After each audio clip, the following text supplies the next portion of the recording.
O assassinato do deputado Rubens Paiva é um dos casos mais emblemáticos da repressão do regime de 64. Eleito pelo PTB, Rubens Paiva participou de uma CPI criada para investigar as atividades do Instituto de Pesquisa e Estudos Sociais, o IPES-IBAD. O Instituto Brasileiro era conhecido por financiar propagandas anticomunistas e de críticas ao governo da época. Além de participar ativamente da comissão, o deputado discursou contra a derrocada da democracia na madrugada da tomada do Estado, no dia 1º de abril. Este momento nacional é um momento decisivo, em que o povo brasileiro pode ter a felicidade de ver realizada toda a sua revolução. Com isso, Rubens Paiva entrou na mira dos articuladores do golpe. Nos anos de chumbo, em janeiro de 1971, 6 agentes do governo apareceram na casa onde o deputado vivia com a esposa, Eunice, e os 5 filhos. Depois de uma conversa, ele foi levado para prestar esclarecimentos. Nunca mais voltou. Para a família, foi dada a informação de que Rubens Paiva tinha sido resgatado por um grupo de oposição ao regime e, por anos, seguiram com a esperança de vê-lo novamente. Mas a verdade era muito mais cruel. Na mesma noite em que ele foi levado, o deputado foi torturado e, no dia seguinte, assassinado. O corpo dele foi enterrado e desenterrado diversas vezes por agentes da repressão, até ser jogado no mar, na costa da cidade do Rio de Janeiro, 2 anos depois. A morte de Rubens Paiva só foi reconhecida depois de 25 anos, quando o então presidente Fernando Henrique Cardoso sancionou a Lei dos Desaparecidos. Mas a história só foi esclarecida com a Comissão Nacional da Verdade, em 2014, e o assassino de Rubens Paiva, o ex-tenente Antônio Fernando Ruges, foi denunciado. O corpo de Rubens Paiva nunca foi encontrado. Quarta-feira, 27 de março de 2024.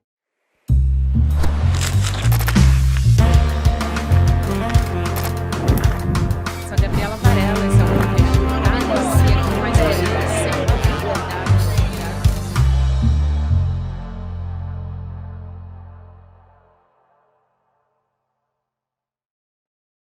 Olá, seja muito bem-vindo, seja muito bem-vinda. Eu sou a Gabriela Varela, esse é o videocast em Detalhes, e aqui sempre com um convidado, uma convidada, a gente analisa uma temática, uma notícia importante do momento. Nessa semana, a gente está analisando um especial, na verdade, não é nenhuma análise, a gente está trazendo aqui convidados para falar de um momento importante para a nossa democracia, que são 60 anos, né? Estamos completando 60 anos da ditadura militar, e a gente está falando sobre a memória, a gente está conversando com familiares, com pesquisadores, com historiadores, para lembrar dos mortos e desaparecidos durante esse período. Eu vou conversar hoje com a Vera Paiva, que é professora do Instituto de Psicologia da USP, também presidiu a Comissão de Direitos Humanos do Conselho Federal de Psicologia e fez parte da Comissão Especial de Mortos e Desaparecidos da ditadura. A Vera Paiva, que também é conhecido por muitos como a Veroca, né? Veroca, obrigada por aceitar nosso convite, seja muito bem-vinda ao Em Detalhes. Obrigada por pautar esse tema.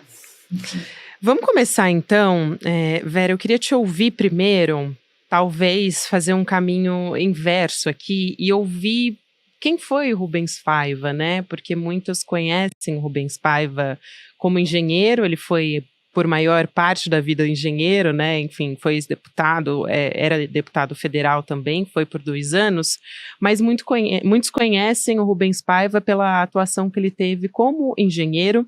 Eu quero ouvir também pela sua perspectiva de quem foi o Rubens Paiva como pai, como marido também da Eunice Paiva, sua mãe, né, que até faleceu recentemente, há poucos anos. E aí ele virou essa figura emblemática também nessa resistência por memória. Então quero ouvir pela sua perspectiva quem foi o Rubens Paiva por esse olhar. Rubens Paiva era meu pai, né? Foi meu pai, e portanto eu tenho uma visão de filha, além de falar de alguém que virou um personagem histórico, sobre o qual nós durante muito tempo falávamos de um modo meio congelado, porque ele virou uma figura pública e a gente não sabia o que tinha acontecido com ele, né? Sem saber se estava vivo, se estava morto, na medida que ele estava desaparecido, a gente congelou um pouco na figura Rubens Paiva, né? Mas o quem ele foi? Ele foi um engenheiro que adorava a engenharia, né? Adorava mesmo, gostava de trabalhar, tinha orgulho de ser engenheiro, incorporava, gostava de divulgar para a gente mais jovem que deveriam escolher a engenharia como profissão, né? E ainda como estudante de engenharia no Mackenzie, né? Ele foi vice-presidente da UEE, na fundação da UEE, da União Estadual de Estudantes, lutando naquela época pela nacionalização do petróleo, num movimento que ficou conhecido como Petróleo Nosso. E aí começou a politização dele, ainda como estudante, né? Exato. E como que você se lembra dele? Quando eu pergunto como você se lembra, quais são as memórias, né, que a senhora tem? Quais cheiros, né? Eu lembro em algumas entrevistas, a gente até já conversou antes, você fala sobre o cheiro de charuto que ele tinha, que era muito característico, que era alguém que gostava muito de festa, a casa estava sempre cheia, então queria que você pudesse compartilhar algumas memórias também com a gente. Mais afetivamente, né? A memória era exatamente essa que você acabou de sintetizar, de alguém muito alegre, muito farrista, como diria minha mãe, gostava de uma boa farra. Farra, naquela época, para eles, era encher a casa de gente, receber os amigos para comer, para conversar, para discutir política. A gente é paulista, então morávamos em São Paulo, desde criança eu via minha casa cheia, né? Mudamos para o Rio de Janeiro, morávamos em frente à praia, ele adorava jogar vôlei na praia, continuou enchendo a casa de gente, né? E era muito carinhoso, muito engraçado, né? A gente, eu ia no cinema com o namorado, já tinha um namorado, eu era adolescente, sabia que ele estava no mesmo cinema por conta da risada dele, que era muito expressiva, muito expansiva, né? E como você disse, ele gostava de um bom charuto, né? E a gente me lembro disso mais no Rio, que eu andava, já era mais velha, voltava de ônibus da escola e chegava a uma quadra de casa, a gente punha o nariz, além do cheiro do mar, vinha com o vento da praia o cheiro do charuto, se ele estivesse em casa, né? Se ele já tivesse chegado em casa. Né? Então, de fato, ela era uma pessoa que todo mundo se refere a ele como se dando bem com todo mundo, mesmo com as pessoas que pensavam politicamente diferente dele, né? Muito carinhoso, numa relação muito amorosa com a minha mãe, rara até de se ver, né? Porque eles se abraçavam, se beijavam na frente da gente, namoravam abertamente, ele era muito, trazia flores, tá certo? Né? Sempre, bombons, paparicava minha mãe, que era uma mãe de 5 filhos, na época em que eles eram casados, ela não trabalhava, ela passou a trabalhar depois ficou viúva. Né? E também a sua mãe, né, e você era uma irmã ali de 4 irmãos, contando com você, então 5 irmãos, né? E justamente quando o seu pai, o Rubens Paiva, ele desapareceu, não estava toda a família em casa, né? Como é que foi esse momento? Como é que foi essa história? E também queria que você acabou de tocar num ponto muito importante, que era essa relação afetiva entre o seu pai e a sua mãe. Então, como foi acompanhar todos esses anos, né, essa luta da sua mãe pelo reconhecimento do seu pai ter sido torturado e assassinado? Porque é uma tortura também, de certa forma, né, usar esse termo, mas ela ter continuado a vivenciar essas dores por não ter o reconhecimento de que ele tinha sido assassinado e torturado, né? Essa coisa do desaparecimento é uma coisa muito, muito forte, porque vocês não têm o direito de lamentar essa perda, né? De viver esse luto. Na verdade, a gente não o desaparecimento, né? E isto é comum até hoje, porque ele continua acontecendo, né? O Amarildo, por exemplo, né? Falamos recentemente a história do Amarildo, que é um desaparecido, certo? Que é um pedreiro, né? Não é engenheiro como meu pai, é um pedreiro, é um desaparecido. O que tentaram fazer com o Dom e o Bruno lá em Tabatinga, né? Onde eles, não sei se você lembra, né? O antropólogo e o jornalista que foram assassinados, depois levados para o canto do rio, esquartejados, e estavam enterrados num lugar em que os corpos deles jamais fossem identificados.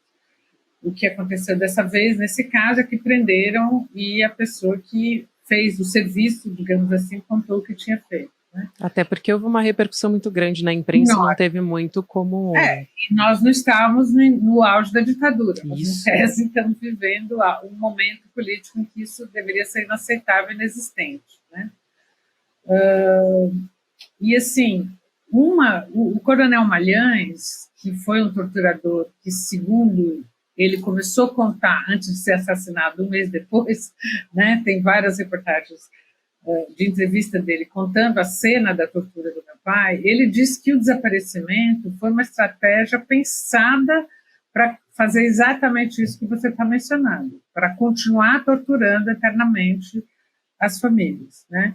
Então, eu me lembro, né, primeiro, enfim, minha mãe também foi presa, minha irmã de 14 anos também foi presa, eu não fui porque não estava no Brasil, né, não estava naquele momento, estava em Londres, tá certo? Na casa de exilados políticos, tá? Eu era a filha mais velha, tinha ido estudar inglês, né, e um pouco na lógica de dar um respiro e fazer uma educação política de uma filha que não tinha acesso a nada, estando em plena ditadura no Brasil, essa é a intenção. E aí eu fiquei sabendo de lá, né? Mas eu só me contaram alguns dias depois, quando a mamãe já tinha sido solta, né? Ela foi presa junto com meu pai, minha irmã de 14 anos também foi, solta no meio da Tijuca logo 3 dias depois, né? Ficou escutando tortura e gritos durante os dias que esteve lá, e a minha mãe foi solta magérrima, né? E aí sim ligou para mim para contar o que tinha acontecido e eu fiquei sabendo de lá, né? Então, na volta, quando eu voltei, o que eu assisti foi uma mãe esquálida, super magra, né? Abatidíssima, mas carregada de energia para ir buscar o que tinha acontecido com meu pai. Os desaparecimentos ainda não eram uma coisa corrente, não se tinha... Ainda estava se começando essa estratégia que o Malhães, que testemunhou a tortura do meu pai, disse que foi uma estratégia consciente, né? Então, a esperança da gente de que ele tivesse preso em algum lugar, né? E as pessoas nos torturavam da seguinte maneira, ligava e dizia, eu tenho uma notícia, né? Ele foi visto não sei aonde, ele está em Cuba, um monte de bobagem, né? E o que eu costumo dizer é que a coisa mais dura para filhos de desaparecidos, e parentes e amigos, não só filhos, né, é que a gente não enterrou, essa é a diferença, não viu o corpo, não pôde fazer o ritual de enterro, né, e esta condição transforma a gente quase em cúmplice, eu diria, é duro, mas nós sentimos assim,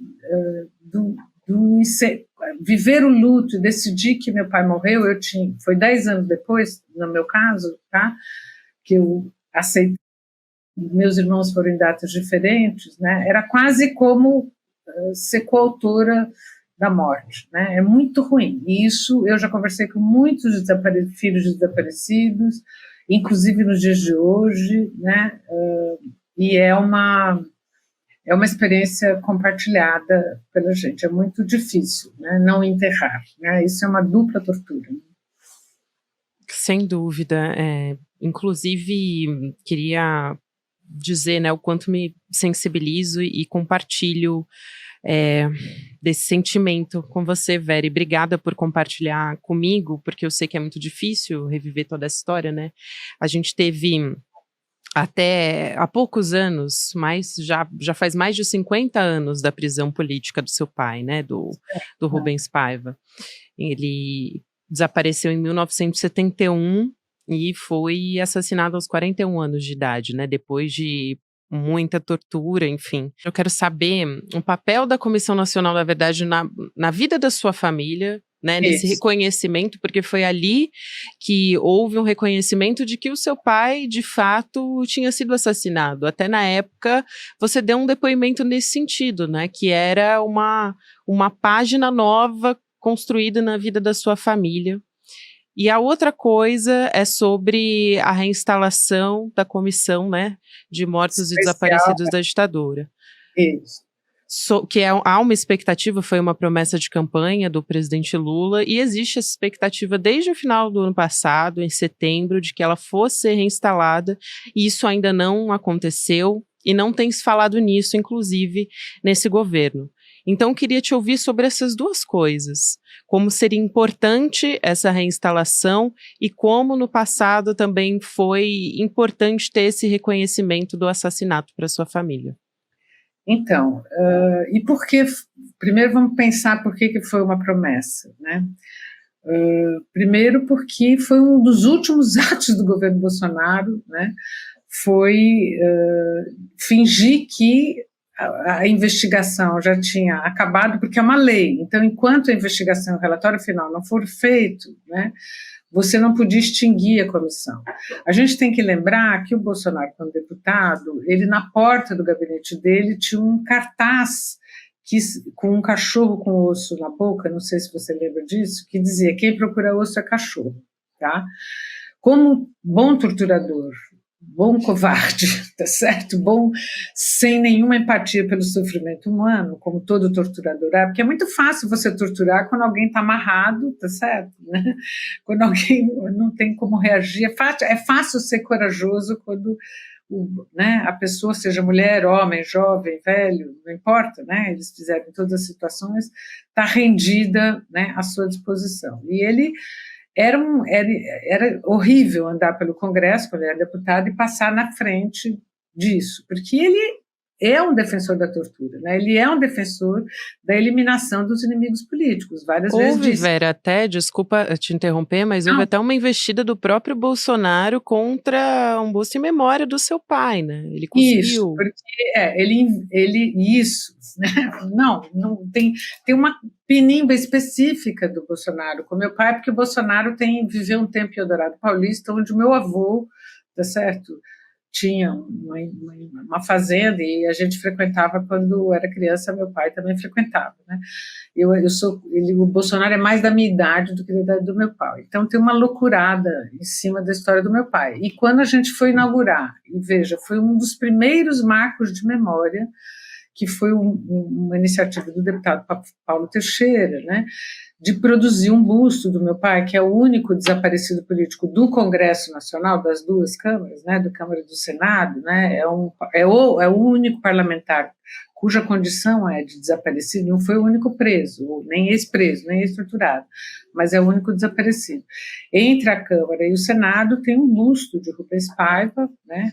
Veja, eu me refiro à figura pública, né, o modo como a gente elabora no cotidiano, e no dia da inauguração, lotado de gente de todos os partidos, parlamentares de todos os partidos, minha família, amigos dele, quem podia estar em Brasília, a gente inaugurando o busto, o Bolsonaro passa na frente, no meio da família, provocando, né, como todo covarde, tá certo?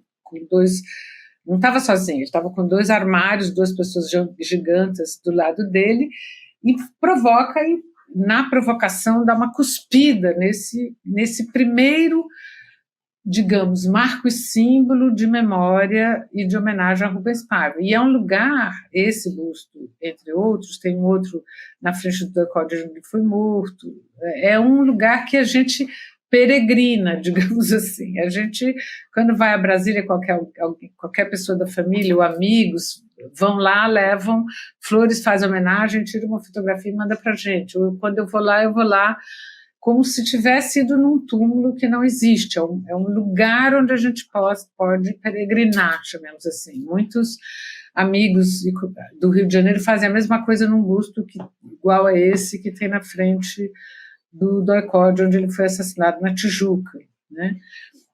No bairro, na Barão Mesquita, na Tijuca, no lugar onde ele provavelmente morreu, né? Então, é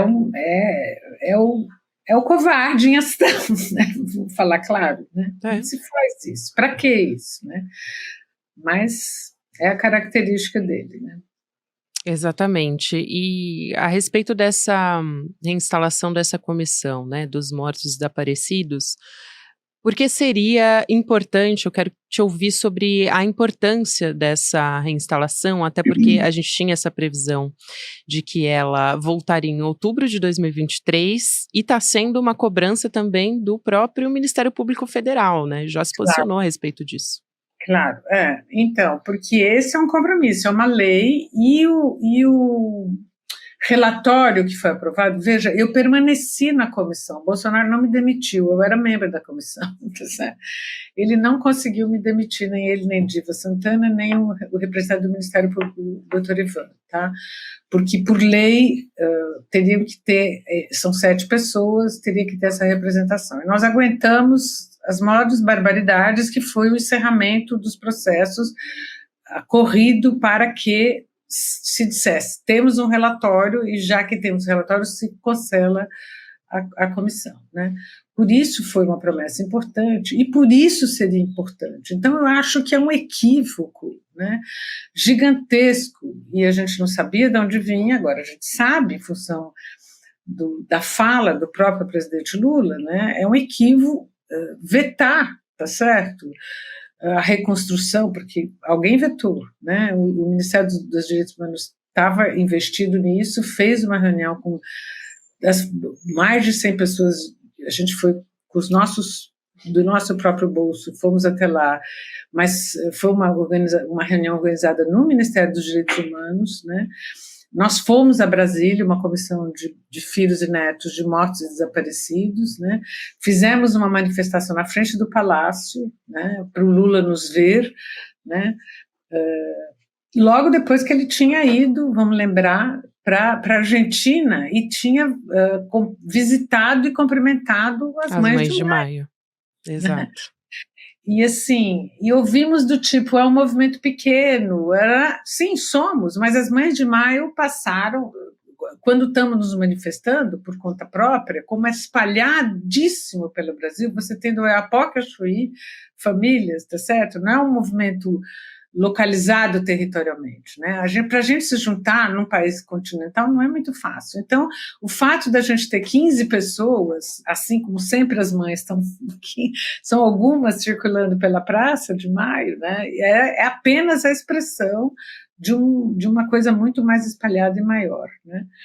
Então, a gente não sabe, a gente acha que é um equívoco num momento em que está claríssimo que quem foram os militares da ditadura, porque eles se vendiam como pessoas anticorrupção, e meu pai mesmo, que era engenheiro e assistiu à construção da ponte Rio-Niterói, Angra 2, né, várias coisas, era testemunha, porque ele escutava, ele era engenheiro de ponte e estrada, tá certo, né? A quantidade de corrupção que já existia, que os militares eram corruptos até o último fio de cabelo, tá? Está claríssimo, né, desde o governo Bolsonaro, a quantidade de corrupção envolvida, de joia até vacina, até, né, a quantidade de como que eles se interessam pelo poder também para serem corruptos e acusam os outros de corruptos, né? Então, os militares estão rachados, tem uma parte entregue já por corrupção, por lavagem de dinheiro, né, e pelo crime de intenção de golpe militar, tem um nome tem um nome, outro nome, de atentado à democracia, tem um nome melhor do que eu estou conseguindo lembrar agora, mas o que é a única coisa que a gente pode punir, porque se houve o golpe, você não pode mais punir, a gente estaria morto, enterrado, censurado se o golpe tivesse existido. Não estaríamos conversando. Não estaríamos conversando, o único crime punível é o crime de intenção de dar o golpe, né? Estão rachados, tem militares do Exército e da Aeronáutica dentro da cúpula militar, e ninguém tem lembrado disso, mas não sei se vocês lembram, mas ninguém tem falado disso, isso me espanta.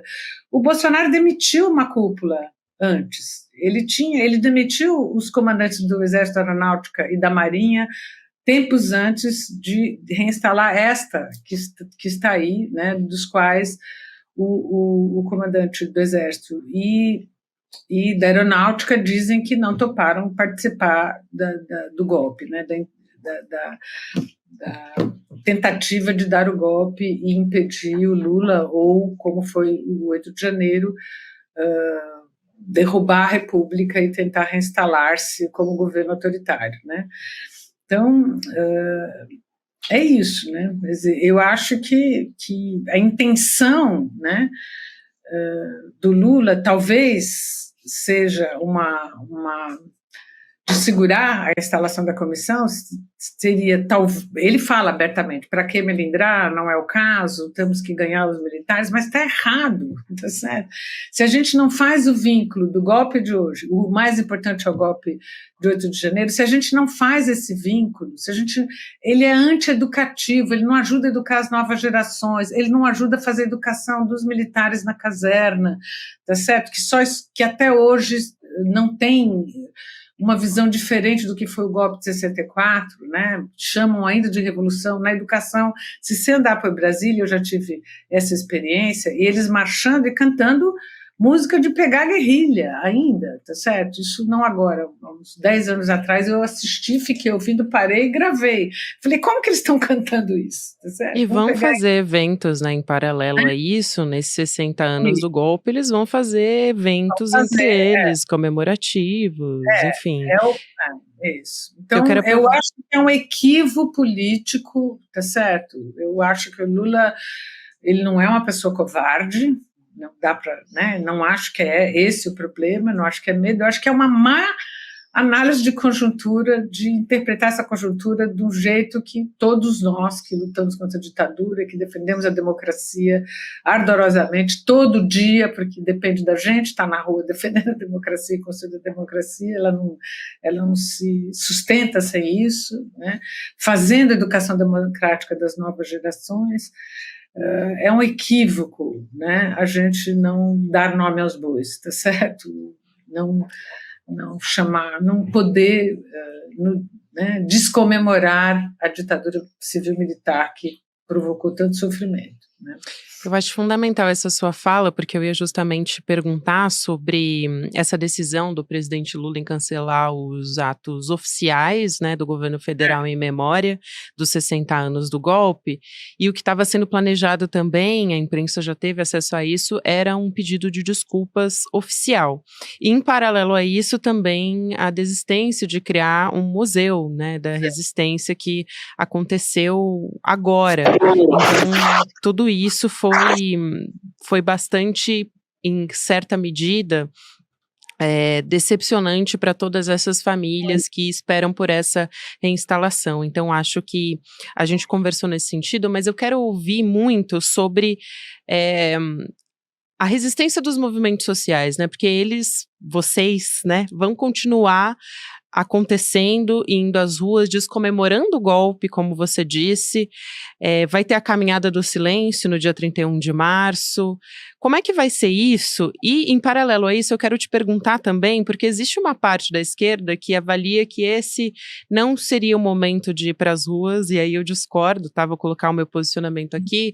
Eu discordo, mas tem uma parte da esquerda que acredita que esse ato pode ser comparado ao dia 25 de fevereiro com o Bolsonaro e a extrema-direita ter ido às ruas e ser, eventualmente, uma demonstração de fraqueza. Então, quero ouvir a sua avaliação sobre isso e a importância de vocês estarem nas ruas descomemorando o golpe no dia 31 e no dia 1º, que é o dia oficial, né?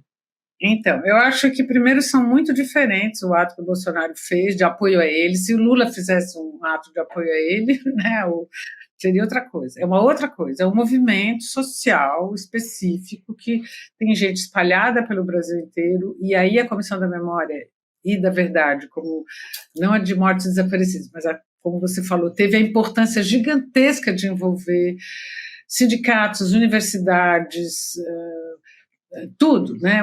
Tudo que era instituição organizada para fazer a sua memória e verdade no Brasil inteiro. Então, tem uma geração enorme de pessoas envolvidas nisso, né? É um movimento que tem que ser comparado, né? Tem que ter o tamanho que ele tem, tá certo? Não é de apoio ao Bolsonaro versus apoio ao Lula. É apoio a uma causa específica. Isso. E a gente vai sair. No caso de vai ter no Rio, vai ter na Bahia, vai ter em Recife, vai ter em Minas também, até Juiz de Fora, né? De Rio a Juiz de Fora, vai ter o caminho contrário ao que era, vai ser no dia 1º de abril, né? e não 31 de março. Né? E aqui em São Paulo, e assim, para a gente montar, a gente ressaltar a importância dos marcos de memória para, então, como você disse no caso do museu, né? Mostrar, tá certo, para as novas gerações o que é aquilo. Né? O Museu do Chile, que aliás o ministro da Justiça tinha visitado e tinha gostado, e ressaltou a intenção quando esteve lá, de refazer aqui no Brasil, de inaugurar esse... Ele é fundamental. Foi uma promessa, né, do Flávio Dino, né, Veró? Foi uma promessa do Flávio Dino estando lá, porque ele nunca tinha visitado, eu acho. Né? Eu, por me dedicar à causa da memória e verdade, já visitei na África do Sul. A quantidade de museus e de marcos de memória na África do Sul são fundamentais para registrar e educar as novas gerações sobre o que foi o apartheid, o que foi a repressão política. Foi um regime de extrema-direita, tá certo? Durante muito tempo, que sustentou o apartheid, né? E a retomada do Mandela, que é uma figura unificadora, negociadora, que às vezes se comparam o Lula a ele, né? O Mandela nunca recusou, por exemplo, ao contrário, ele ressaltava a importância desses marcos de memória. Né? No Chile, na Argentina, na Alemanha nazista, você anda por Berlim. Berlim é uma cidade que tem marco vivo do que foi o nazismo e do que foi também a Alemanha Oriental e a repressão sofrida na Alemanha Oriental. Então você tem camadas e camadas de repressão transformada em marcos de memória, transformados em museus, para que nunca se esqueça e nunca mais aconteça. E você vê o tamanho do movimento na Alemanha, né? Na Argentina tem crescido, mas com uma resposta importante, né? É muito relevante a gente ter esses marcos de memória. Né? Então, eu esqueci a pergunta. Sobre a Caminhada do Silêncio também, como vai ser? Sobre a Caminhada do Silêncio. Será a 4ª caminhada ao Viver a Cores, porque a gente foi interrompido pela pandemia, né? Que a gente ainda teve isso, né?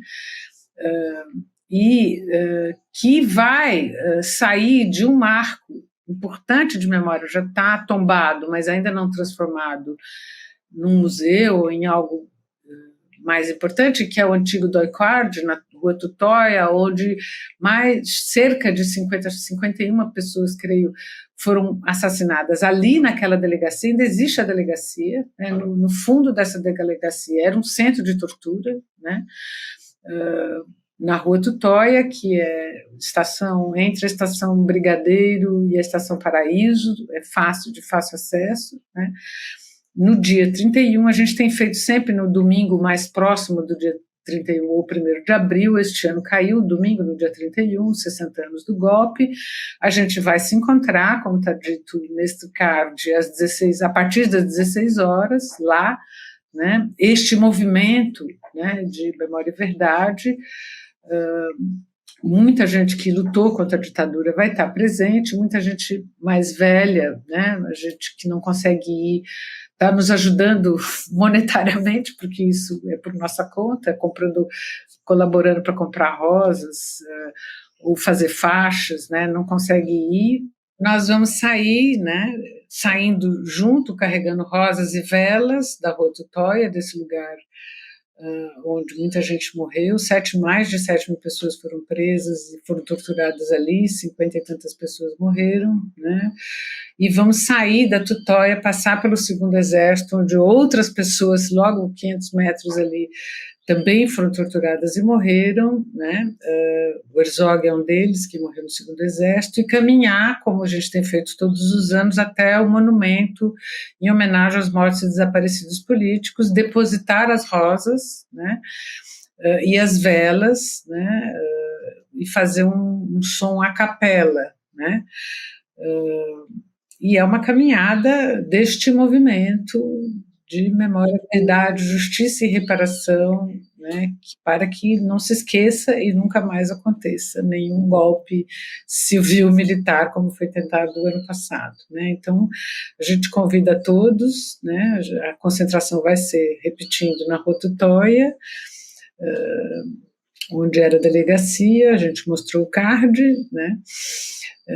E caminharemos 850 metros descendo até o Monumento de Mortes para colocar rosas e velas em homenagem a essas pessoas desaparecidas até hoje.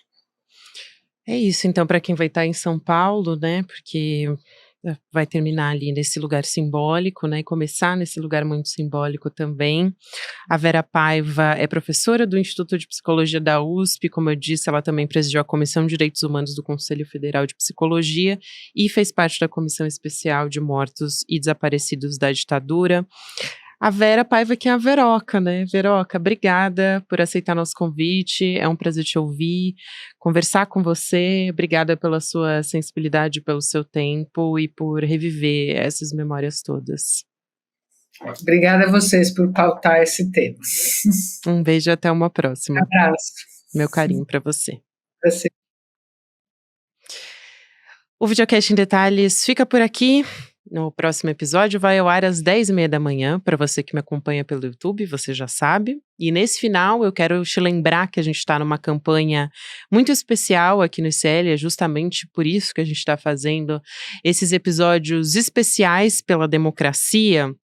A gente está falando dos atos golpistas do 8 de janeiro de 2023, praticamente todos os dias no ICL Notícias. Atentar contra a democracia é grave, exige punição, investigação e ainda mais num país como o Brasil, né, que passou por uma ditadura militar. Então, na próxima semana, no dia 1º de abril, o golpe militar vai completar 60 anos, esses 21 anos sob regime autoritário, que perseguiu, torturou opositores, como Rubens Paiva, né, o pai da Vera Paiva que a gente conversou agora, e também tantas outras famílias que esperam ainda por uma resposta. Então a gente lançou essa campanha que é o Golpe Nunca Mais. A democracia é um valor que para a gente precisa ser defendido, ela precisa ser defendida todos os dias e o conhecimento é o caminho para a gente trilhar e defender esse valor tão importante para a gente. Então, se você também acredita nisso, fica o convite para você apoiar o nosso trabalho, o nosso jornalismo e ajudar a combater a desinformação que ameaça justamente a nossa democracia. Então, essa semana, os nossos assinantes, todo mundo da comunidade ICL, vão ter acesso ao web documentário exclusivo sobre os 60 anos do golpe, está sendo lançado agora, nessa semana. Então, fazendo parte, você também pode ter acesso a esse e outros web documentários, outros conteúdos exclusivos e também as nossas aulas, os nossos cursos. Então, se você acessa indetalhesicl.com.br, você pode, além de garantir o acesso a todos esses conteúdos, ao Golpe Nunca Mais, ao nosso web documentário, você também pode garantir bônus, livros e conteúdos incríveis por tempo limitado, esses bônus, lembrando. Então, obrigada a você que me acompanhou até aqui. Próximo episódio vai ao ar amanhã. A gente está sempre no ar de segunda a sexta-feira no YouTube, às 10h30, também nas plataformas de áudio, para você que prefere nas plataformas. Agora você fica com o Mercado Investimentos, depois tem o rolê, e na sequência, 6 horas da noite, ICL Notícias, segunda edição. Obrigada e até amanhã. Aqui é a casa do povo! Acabou! Faz pouco tempo que nós vimos como é frágil a nossa democracia. Ela esteve em risco, mais uma vez, como nos dias mais sombrios da nossa história. Vivemos ameaças às nossas instituições. Você pode até não acreditar na questão das urnas eletrônicas. Eleições impressas! Ameaças concretas de golpe de Estado. Nós sabemos que, se a gente reagir depois das eleições, vai ter um caos no Brasil. Vai virar uma grande guerrilha, uma fogueira no Brasil. E a gente vê grupos aqui e ali que ameaçam, que tentam destruir os valores democráticos. Não podemos tolerar o neofascismo, o autoritarismo do Brasil. Proteger as instituições, proteger a democracia é tarefa de cada um de nós. Só o conhecimento pode fazer frente às fake news, à desinformação, ao ódio, à intolerância. Nós aqui do ICL estamos do lado da democracia. E você, de que lado está? Vamos juntos nessa luta, ela é permanente. Faça sua inscrição, defenda a democracia com o ICL.